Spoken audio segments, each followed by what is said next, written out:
सभी विद्यार्थियों का पुनः आपके अपने इस YouTube चैनल में बहुत बहुत स्वागत है। जिला समान परीक्षा के प्रश्न पत्र हल करने की इस सीरीज में आज हम अर्धवार्षिक परीक्षा 2021-22 का कक्षा 12 का हिंदी साहित्य का पेपर जो जिला समान परीक्षा के अंतर्गत भीलवाड़ा जिले का है उसको सॉल्व कर रहे हैं। और इसी कड़ी में हम राजस्थान के प्रत्येक जिले का हिंदी साहित्य का और हिंदी अनिवार्य का पेपर हल करेंगे ताकि आपके बोर्ड परीक्षा की तैयारी अच्छी हो जाए। क्योंकि आप ही सोचिए, जब हम 33 जिलों के पेपर हल करेंगे तो निश्चित रूप से प्रश्न इनसे बाहर जाएगा कहाँ। तो आप हमारे इस YouTube चैनल पर बने रहिए। यदि वीडियो पसंद आता तो लाइक और शेयर करना न भूलें। चलते हैं, शुरू करते हैं इस भीलवाड़ा जिले की जिला समान परीक्षा का जो हिंदी साहित्य का पेपर है उसको हल करते हैं। उसमें किस प्रकार के प्रश्न पूछे गए थे वो देखते हैं। खंड 1 की बात करें, खंड 1 में आपके पूछा गया था कि काव्यांश को ध्यान से पढ़ करके प्रश्नों के उत्तर दीजिए। अपठित काव्यांश था, छोड़ो मत अपनी आन शीश कट जाए, मत झुको अनय पर भले व्योम फट जाए, 2 बार नहीं यमराज कंठ धरता है, मरता है जो एक बार ही मरता है, तुम स्वयं मरण के मुख पर चरण धरो रे, जीना हो तो मरने से नहीं डरो रे, उपशम को ही जो जाति धर्म कहती है, शम दम विराग को श्रेष्ठ कर्म कहती है, शम दम विराग को ही श्रेष्ठ कर्म कहती है। धृति, ये क्या, धृति यानी धैर्य, धृति को प्रहार शांति को वर्म कहती है, अक्रोध विनय को विजय मर्म कहती है, अपमान कौन वह किस जिसको नहीं सहेगी, सबको ऐसी सबका बनदास रहेगी। ये आपके काव्यांश की पंक्तियां थी। पहला प्रश्न आपके पूछा गया कि पद्यांश का उचित शीर्षक लिखना है। तो पद्यांश का उचित शीर्षक हम क्या दे सकते हैं? देखिए, इसमें बात की गई है पुरुषार्थ की। किसकी बात की गई है? पुरुषार्थ की। इसमें बात की गई है मनुष्य के पराक्रम की। इसमें बात की गई है न्याय हेतु संघर्ष की, न्याय हेतु संघर्ष। इसमें बात की गई है कभी भी अन्याय के सामने नहीं झुकने की। तो इस प्रकार का कोई भी आप इसका जो है शीर्षक दे सकते हैं। फिर देखिए, दूसरा जो प्रश्न था कि पद्यांश में कवि ने क्या प्रेरणा दी है। तो पद्यांश में कवि ने जो प्रेरणा दी है कि व्यक्ति को अपनी आन बान और शान, व्यक्ति को अपनी आन बान और शान, आन बान और शान बनाए रखनी चाहिए, बनाए रखकर स्वतंत्र जीवन जीना चाहिए, स्वतंत्र जीवन जीना चाहिए। ठीक है। फिर देखिए, अन्याय के खिलाफ कभी नहीं झुकना है, अन्याय के खिलाफ नहीं झुकना, संघर्ष करना। ये इस प्रकार की जो है प्रेरणा इस काव्यांश में दी गई है। फिर आगे देखते हैं,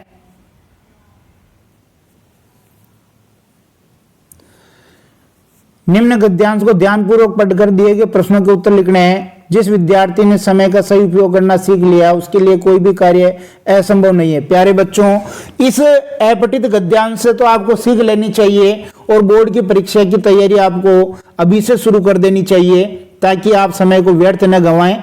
कुछ लोग ऐसे भी हैं जो किसी कार्य को पूरा न होने पर समय की दुहाई दिया करते हैं। वास्तव में सच्चाई इसके विपरीत है। अपनी अकर्मण्यता और आलस्य को वे समय की कमी के बहाने छिपाते हैं। दुनिया के सफलतम व्यक्तियों ने सदैव व्यस्तता में जीवन बिताया है। उनकी सफलता का रहस्य समय का सदुपयोग रहा है। दुनिया में अथवा प्रकृति में हर वस्तु का समय निश्चित है। समय बीत जाने पर कार्य फलदायक नहीं रहता। सूरज यदि समय पर उदय होना और अस्त होना बंद कर दे, वर्षा यदि समय पर न हो, किसान समय पर अनाज न बोए तो कैसी स्थिति हो जाएगी। ठीक इसी प्रकार यदि विद्यार्थी समय की कीमत नहीं समझेगा तो वह सफलता प्राप्त नहीं कर सकता। केवल परीक्षा के समय विद्यार्थी परिश्रम करेगा तो शेष दिन आराम करेगा तो उसे वांछित सफलता नहीं मिलेगी। तो गद्यांश का शीर्षक क्या है? विद्यार्थी जीवन में समय का महत्व। विद्यार्थी जीवन में समय का महत्व। केवल समय का महत्व लिख देंगे तो भी वो थोड़ा ठीक रहेगा, लेकिन यहाँ इस गद्यांश में विद्यार्थी के जीवन में समय के बारे में बात की गई है।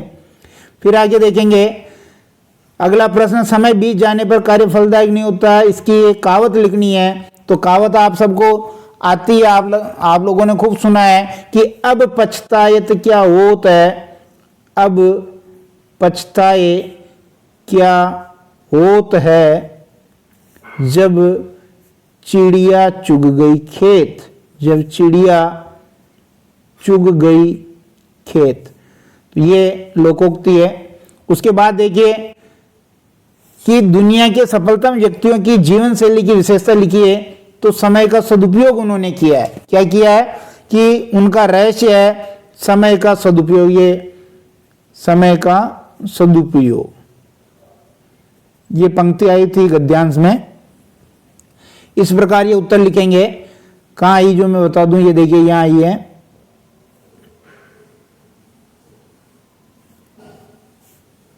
ये यहां देखिए कि उनकी सफलता का रहस्य समय का सदुपयोग रहा है। फिर आगे चलते हैं। तीसरा प्रश्न, आपको एक निबंध लिखना था, चाहे राष्ट्रभाषा हिंदी, 21वीं सदी की महामारी कोरोना का तो बहुत अच्छा निबंध आपको तैयार करना, बोर्ड में भी आ सकता है। मेरा प्रिय कवि, लेखक, मोबाइल फोन, वरदान या अभिशाप। इसके बाद अभिव्यक्ति और माध्यम के ये कुछ प्रश्न पूछे गए थे। उल्टा पिरामिड शैली में समाचार लेखन की प्रक्रिया को समझाइए। तो इसका उत्तर हम देख लेते हैं। उत्तर लिखेंगे, समाचार लिखने की सबसे लोकप्रिय, उपयोगी और बुनियादी शैली उल्टा पिरामिड शैली है। इस शैली के 3 भाग हैं, इंट्रो, मुखड़ा, बॉडी, समापन। इसमें क्लाइमैक्स बिल्कुल आखिर में नहीं होता है, बल्कि सबसे पहले होता है। सबसे महत्वपूर्ण तथ्य या सूचना सबसे ऊपर के हिस्से इंट्रो में आती है। इंट्रो में प्रारंभिक 4 ककारों क्या, कब, कौन, कहां के द्वारा समस्त तथ्यों का समावेश होता है। शेष 2 ककारों क्यों और कैसे का प्रयोग बॉडी में समापन से पहले होता है। इंट्रो में प्रयुक्त 4 ककार सूचनात्मक होते हैं, जबकि बाद के प्रयुक्त 2 ककार विवरणात्मक, व्याख्यात्मक और विश्लेषणात्मक होते हैं। बहुत इंपॉर्टेंट प्रश्न है ये।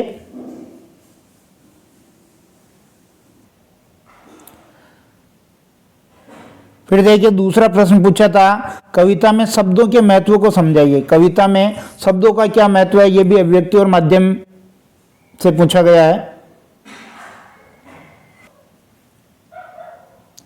उत्तर लिखेंगे, कविता लेखन में शब्दों का काफी महत्व है। कविता लेखन का पहला तत्व या उपकरण शब्द है। शब्दों से मेलजोल कविता की पहली शर्त है। अंग्रेजी भाषा के कवि W.H. ऑर्डन ने कहा है कि प्ले विद द वर्ड्स, अर्थात कविता लेखन से पहले शब्दों से खेलना सीखें, उनके अर्थ की परतों को खोलें, क्योंकि शब्द ही भावनाओं और संवेदनाओं को आकार देते हैं। शब्दों से जुड़ना ही कविता की दुनिया में प्रवेश करना है।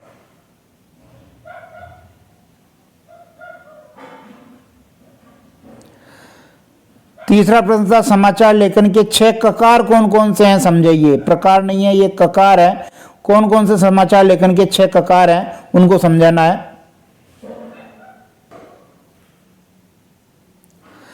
समाचार लिखते हुए 6 ककारों कौन, कहां, कब, क्या, क्यों, कैसे को ध्यान में रखना जरूरी है। इंट्रो में प्रारंभिक 4 ककारों क्या, कब, कौन, कहां के द्वारा समस्त तथ्यों का समावेश होता है। शेष 2 ककारों क्यों और कैसे का प्रयोग बॉडी में समापन से पहले होता है। इंट्रो में प्रयुक्त 4 ककार सूचनात्मक होते हैं, जबकि बाद में प्रयुक्त 2 ककार विवरणात्मक या व्याख्यात्मक, विश्लेषणात्मक होते हैं। उल्टा पिरामिड शैली आप समझ गए, ये इस प्रकार की उल्टा पिरामिड शैली। 3 भाग हैं इसके, ये बॉडी है, सॉरी इंट्रो है, बॉडी, समापन।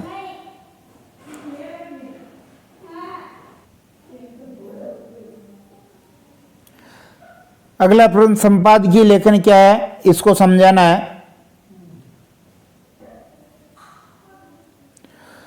उत्तर देखेंगे, समाचार पत्र के संपादक प्रतिदिन ज्वलंत विषयों पर अपने विचार व्यक्त करते हैं, इसे ही संपादकीय लेखन कहते हैं। संपादकीय लेख संपादक की चेतना एवं गहन दृष्टि के परिचायक होते हैं। संपादकीय लिखने का दायित्व संपादक और संपादक मंडल का होता है। संपादकीय के जरिए अखबार किसी घटना, समस्या और मुद्दे के प्रति अपनी राय व्यक्त करता है। संपादकीय लेखन को अखबार की अपनी आवाज माना जाता है।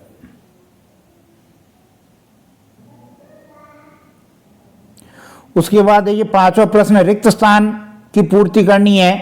पहला वाला देखेंगे, अखबारों में समाचार पूर्णकालिक व अंशकालिक पत्रकार लिखते हैं, जिन्हें क्या कहते हैं, जिन्हें आपको पता है या तो संवाददाता कहते हैं या फिर रिपोर्टर। ठीक है। दूसरा ख वाला देखें, समाचार लेखन की सबसे लोकप्रिय, उपयोगी और बुनियादी शैली कौन सी है? उल्टा पिरामिड शैली। उल्टा पिरामिड शैली, उल्टा पिरामिड शैली। फिर देखिए ग वाला, कविता के मूल में संवेदना है, संवेदना है, राग तत्व है। और ग वाला देखेंगे, पाठकों का अपना स्तंभ होता है, कौन सा होता है? संपादक के नाम पत्र, संपादक के नाम पत्र, ये पाठकों का अपना स्तंभ होता है, जिसमें जो पाठक होते हैं वो संपादकों को जो पत्र लिखते हैं, अपनी राय व्यक्त करते हैं। फिर देखिए छठा प्रश्न और सातवां प्रश्न, दोनों ये कह रहा है कि मानवीकरण अलंकार की परिभाषा उदाहरण सहित लिखनी है या फिर अथवा में समासोक्ति अलंकार की परिभाषा उदाहरण सहित लिखनी है। सबसे पहले मानवीकरण अलंकार देखेंगे। काव्य में जब जड़ या निर्जीव वस्तुओं पर या प्रकृति पर चेतनता का या मानवीय क्रियाओं का आरोप किया जाता है तो वहां मानवीकरण अलंकार होता है, अर्थात जहां जड़ प्रकृति पर मानवीय भावनाओं क्रियाओं का आरोप हो वहां मानवीकरण अलंकार होता है। उदाहरण देखेंगे, बीती विवावरी जागरी, अंबर पनघट में डुबो रही तारा गट उषा नागरी। क्या है इसका अर्थ देख लेते हैं। इसमें कहा है कि उषा रूपी नायिका तारा रूपी घड़े को आकाश रूपी पनघट में डुबो रही है, अतः प्रकृति यानी उषा पर मानवीय क्रियाओं यानी घड़े को डुबोने का आरोप किया मानवीकरण। इसमें रूपक अलंकार भी है भाई, ध्यान रखिए, रूपक है, मानवीकरण भी है।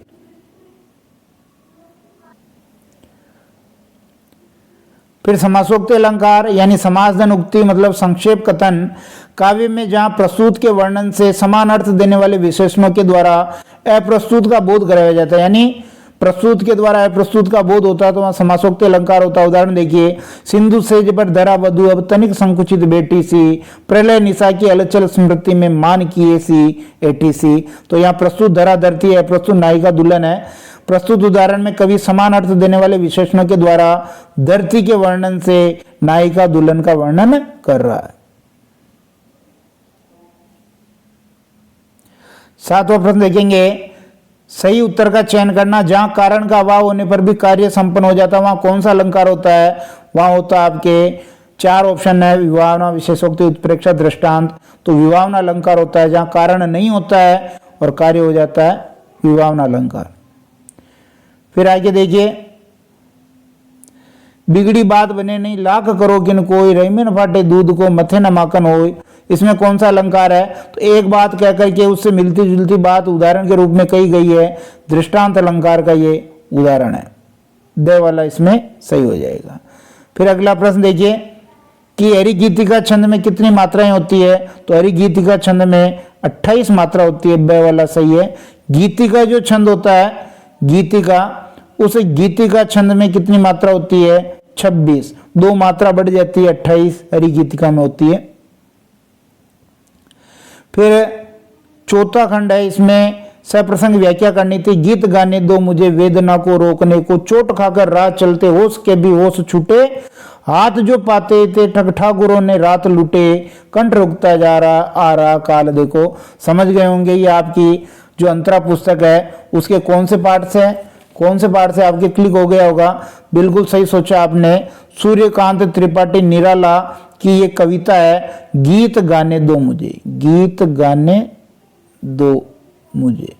इस कविता से ये पंक्तियां ली गई है और निराशा में आशा का संचार किया है। बाकी आप अच्छी तरह से इसको लिख लेंगे।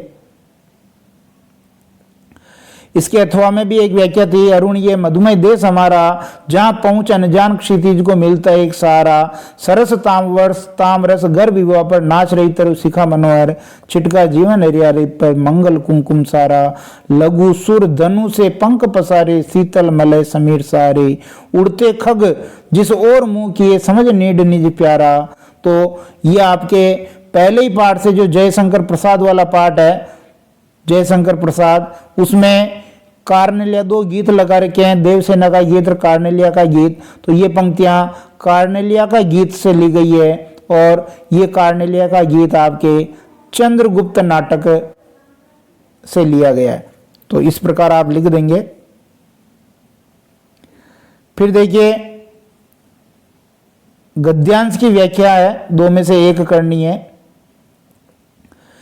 एक पाठशाला का वार्षिकोत्सव था, मैं भी वहां बुलाया गया। वहां के प्रधान अध्यापक का एक पुत्र था जिसकी अवस्था 8 वर्ष थी। बड़े लाड से नुमाइश में मिस्टर आदि के कोल्लू की तरह दिखाया जा रहा था। मुंह पीला था, आंखें सफेद थी, दृष्टि भूमि से उठती नहीं थी। प्रश्न पूछे जा रहे थे, उत्तर दे रहा था। तो यहां पर आपको ध्यान होना चाहिए कि ये कौन से पाठ से लिया गया है। बिल्कुल सही सोचा आपने, चंद्रधर शर्मा गुलेरी, जिनके 3 लघु निबंध लगे हुए हैं, जिसमें से पहला लघु निबंध है बालक बच गया। बालक बच गया, कौन सा लघु निबंध? बालक बच गया से ये ली गई है, जिसमें शिक्षा बालक पर थोपी नहीं जाए, उसकी रुचि के अनुसार दी जाए, रटंत प्रणाली से मुक्ति हो, इस प्रकार का एक मर्म, ध्येय, उद्देश्य, प्रतिपाद्य बताया गया है। फिर आगे देखिए अथवा वाली व्याख्या, और कितना कड़ा करूं दिल, माँ से कहना मैं भाई भाभीियों की नौकरी करके पेट पालूंगी, बच्चों की जूठन खाकर एक कोने में पड़ी रहूंगी, लेकिन यहाँ अब नहीं रह सकूंगी। कहना यदि माँ मुझे यहाँ से नहीं ले जाएगी तो मैं किसी दिन गले में गड़ा बांधकर पोखरे में डूब मरूंगी। बथुआ साग खाकर कब तक जीऊं, किसके लिए जीऊं। बिल्कुल आंचलिक जो कहानी थी संवदिया, बहुत अच्छी कहानी थी। ये किसकी थी? फणीश्वर नाथ रेणु की। इस फणीश्वर नाथ रेणु की कहानी में से ये व्याख्या आपके पूछी गई है। इसके बाद देखिए भरत राम का प्रेम शीर्षक अंश में भरत की मनोदशा का वर्णन करना है और बनारस कविता में बनारस शहर की क्या क्या विशेषताएं बताई गई है उसका आपको उत्तर लिखना है।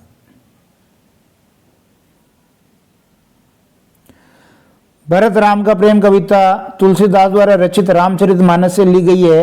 रामचरितमानस में कुल 7 कांड है या 7 खंडों में विभाजित है। जिस समय भगवान श्री राम को वनवास जाना पड़ा था, श्री राम के वनवास जाने के पश्चात उनके भाई भरत की जो मनोदशा हुई है उसका चित्रण अयोध्या कांड में है। भरत इसलिए दुखी हैं कि उनके भाई श्री राम कभी भी उनको निराश नहीं करते थे। भरत जब छोटे थे तब उनके साथ श्री राम खेलते थे और खेल में उनको हारने पर भी जीता देते थे। वह जहां भी जाते थे उनके भाई भरत भी उनके साथ जाते थे, मगर जब श्री राम वनवास के लिए जा रहे थे तब भरत को अपने साथ नहीं ले गए। इस बात का उन्हें दुख है और राम के वनवास का कारण भरत अपने आप को मानता, अपने दुर्भाग्य को मानता, अपनी माता को दोष नहीं देता है। फिर बनारस कविता में बनारस की विशेषता पूछी है। या मंदिरों में हो रही आरती के कारण सारा वातावरण आलोकित हो रहा होता है, प्रकाश चारों तरफ फैला होता है। आरती के आलोक में बनारस शहर की सुंदरता तुलनीय हो जाती है। ये कभी आधा जल में या आधा जल के ऊपर सा जान पड़ता है। शंख ध्वनि चारों ओर गूंज रही है। यहाँ प्राचीन तथा आधुनिकता का सुंदर रूप दिखाई देता है। अर्थात जहाँ एक ओर यहाँ प्राचीन मान्यताएं जीवित है, वहीं यह बदलाव की ओर भी अग्रसर है। गंगा के घाटों में कहीं पूजा का शोर है तो कहीं शवों का दाह संस्कार होता है, जो हमें जीवन के कड़वे सत्य के दर्शन कराता है। लोग गंगा स्नान कर रहे हैं, घाटों पर दीपक जला रहे हैं। आधे शहर यानी आधुनिक लोगों के सो जाने के कारण शहर में सन्नाटा पसरा हुआ है। बसंत का आगमन धूल उड़ने से होता है।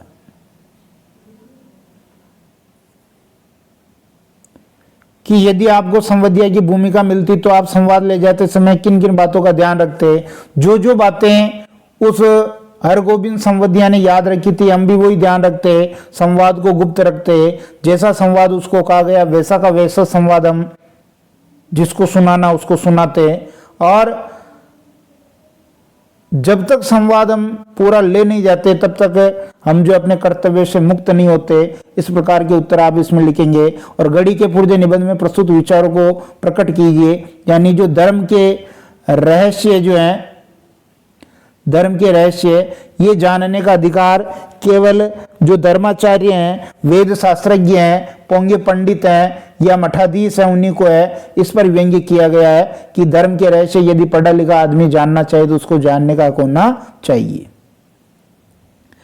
12वां प्रश्न देखेंगे कि यह दीप अकेला कविता में दीप के प्रतीकार्थ को स्पष्ट कीजिए और खाली कटोरों में वसंत का उतरना से क्या आशय है। यह दीप अकेला कविता प्रयोगवाद और नई कविता की प्रवर्तक एवं इसके प्रमुख कवि अज्ञेय द्वारा रचित है। कवि ने व्यक्ति की महत्ता को समाज से जोड़कर देखा है। दीप का पंक्ति में विलय व्यष्टि का समष्टि में विलय है। दीप व पंक्ति प्रतीकात्मक शब्द है। दीप व्यक्ति का प्रतीक है यानी मनुष्य का प्रतीक है और पंक्ति समाज का प्रतीक है।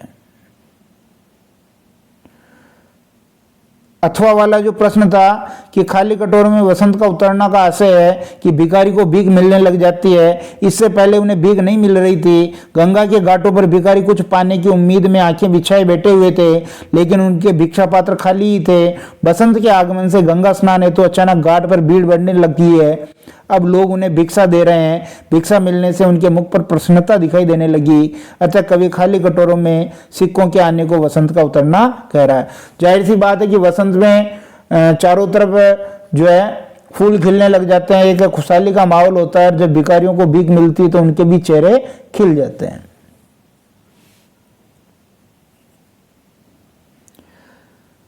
हम लोग उन्हें एक पुरानी चीज समझा करते थे। कथन में किसकी ओर संकेत किया गया है तो उपाध्याय बद्रीनारायण चौधरी प्रेमगन की ओर संकेत किया गया है। और प्रेमगन की छाया स्मृति जो शुक्ल का ये पाठ है वहां से ये पंक्ति ली गई है। और उन्हें इसलिए कहा गया है कि जो उनके उत्सव के राग रंग हुआ करते थे या जिस प्रकार का उनका रहन सहन था वो पुराने लोगों की तरह था। लंबे लंबे बाल थे, राजसी ठाट बाट था। तो जो शुक्ल की मंडली है, शुक्ल की जो मंडली थी, उन्होंने बद्रीनारायण चौधरी प्रेमगन को एक पुरानी चीज कहा है। प्रेमगन की छाया स्मृति पाठ में निसंदेह शब्द का प्रयोग लेखक ने किस संदर्भ में किया। शुक्ल और शुक्ल की जो मित्र मंडली थी और जो हिंदी भाषा का प्रयोग करती थी, हिंदी बोलने वाली, उन शुक्ल की मित्र मंडली के लिए जो वहाँ के जो उर्दू भाषी लोग थे, जो मुख्तार थे या जो कोर्ट कचहरी में काम करने वाले लोग थे, वो जब उनके मुख से शुद्ध हिंदी सुनते थे तो उन्होंने शुक्ल की इस मित्र मंडली को निसंदेह शब्द कह दिया था। अगले प्रश्न देखेंगे, ऑब्जेक्टिव टाइप है कि निम्न में से आंचलिक साहित्यकार के रूप में कौन जाने जाते हैं। आपका सही उत्तर होगा फणीश्वर नाथ रेणु को आंचलिक कथाकार, आंचलिक साहित्यकार के रूप में जाना जाता है। दूसरा प्रश्न देखेंगे कि निराला की कविता सरोज स्मृति में सरोज कौन है तो सरोज निराला की पुत्री है, बेटी है। गुलेरी जी की कौन सी कहानी उनका पर्याय बन गई है। गुलेरी जी की जो 1915 में कहानी आई थी उसने कहा था ये उनका पर्याय बन चुकी। 3 कहानियां लिखी लेकिन ये बहुत फेमस हुई थी। कच्चा चिट्टा आत्मकथा किस लेखक की है। कच्चा चिट्टा आत्मकथा ब्रजमोहन व्यास की है। इलाहाबाद संग्रहालय स्थापित किया था, इसका इसमें वर्णन है। फिर आगे देखिए कि पहाड़ों का जीवन अत्यंत कठिन होता है आरोप पाठ के आधार पर बताना है तो बिल्कुल है। पहाड़ में जब भूस्खलन हो जाता है, पहाड़ के नीचे जीवन यापन करने वाले लोगों का जीवन तबाह हो जाता है, खेती नष्ट हो जाती है, जैसा इसमें आया है। जो भूप सिंह का परिवार पूरा नष्ट हो गया था उसका जिक्र करना है। तो हम 100 लाख बार बनाएंगे इस कथन में सूरदास के चरित्र का विवेचन करना। बिल्कुल सूरदास जो भिखारी रंगभूमि प्रेमचंद के उपन्यास से ये जो सूरदास की झोपड़ी पाठ लिया गया था, इसमें सूरदास की झोपड़ी में भैरव आग लगा देता है ईर्ष्यावश। तो जो मिठवा से वो कहता है कि यदि कोई 100 लाख बार भी झोपड़ी में आग लगाएगा तो हम इसको वापस बनाएंगे। उनकी जो अदम्य जिजीविषा है उसको यहाँ दिखाया गया है। उसके बाद देखिए सूरदास की थैली में जो रुपए थे क्या क्या करना चाहता था, ये आपको जानकारी होगी कि जो उसके रुपए थे वो कुआं बनवाना चाहता था, उससे वो पिंडदान करना चाहता था अपने पितरों का, और मिठुआ की शादी करना चाहता था कि बहू आ जाए। इस प्रकार के वो कुछ काम करना चाहता था। अजीब होते हैं ये पहाड़ी लोग। ये कथन किसने कहा। ये कथन जो है वो कहानी का जो नायक है आपका उसने कहा था, रूप सिंह। किसने कहा था ये, रूप सिंह। रूप सिंह और भूप सिंह 2 भाई थे और उस घोड़े वाले लड़के को कहा था, घोड़े वाले लड़के को, ठीक है, और वो एक पत्थर को उठा रहा था तो अकेले ही पछ रहा था, इसलिए उसने ये शब्द यूज किए। फिर ऑब्जेक्टिव टाइप प्रश्न देखिए कि रूप सिंह कितने वर्ष बाद गांव आया। रूप सिंह 11 वर्ष बाद गांव आया। उसके बाद सूरदास की झोपड़ी कहानी प्रेमचंद के किस उपन्यास का अंश है? ये इनके रंगभूमि उपन्यास का अंश है। निश्चित रूप से ये वीडियो आपको पसंद आया होगा। इसी तरह हम प्रत्येक जिले के पेपर को हल करेंगे और लाइक शेयर करने में कंजूसी न करें। बहुत बहुत धन्यवाद।